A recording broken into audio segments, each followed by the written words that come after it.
त्यांचं काय योगदान आहे असं तुम्हाला वाटतं? त्यांचं योगदान म्हणजे भरपूर योगदान त्यांचं आहे. आदित्य ठाकरेंनी म्हणजे उद्धव ठाकरेंनी तर बिडीचं उजाडण केलं आणि त्याच दिवसापासून काम चालू केलं. ते काम चालू झालं त्यांचं योगदान आहे. आमच्या त्या विभागातले आमदार पण आहेत. ते मूळतः हा प्रकल्प जो सुरू झाला त्याला आदित्य ठाकरे हे आमदार होते आणि महाराष्ट्राचे मुख्यमंत्री सन्माननीय उद्धवजी ठाकरे हे मुख्यमंत्री असताना देखील त्यांचं नाव इथे कुठेच दिसलं नाही. कारण का सरकार बदललं परंतु ज्यांच्या काळात सुरुवात झाली ते मात्र बदललेलं नाही ना. लोकांना जाणीव आहे की हे कधी झालं, कसं झालं, काय झालं. 500 स्क्वेअर फीटमध्ये जाताना चांगलंच वाटलं. सगळ्यांची स्वप्न साकार झाली. घर जसं पाहिजे त्या घराचं म्हणजे स्वप्न हे पूर्णपणे साकार झालं. असं वाटतंय तुम्हाला नवीन घरात प्रवेश मिळतो? एकदम मस्त, छान वाटतं.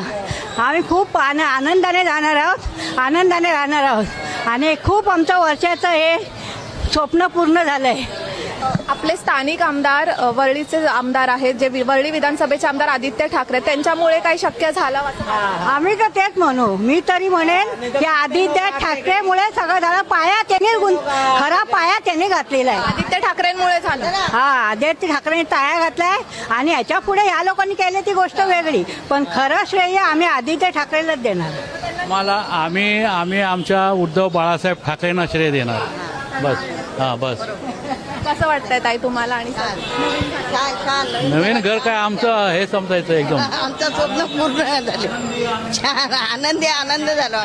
वरळी विधानसभेचे आमदार आपले Aditya Thackeray, Aditya Thackeray give 110 marks out of 100. People will laugh at me. म्हणजे अतिशय सुसंस्कृत, जितेंद्र आव्हाड, पद्धतशीर काम केलं. त्या लोकांनी खरंच पद्धतशीर काम केलेलं आहे आणि इवन उद्धवजी ठाकरेंचा सुद्धा चांगला याला सपोर्ट होता.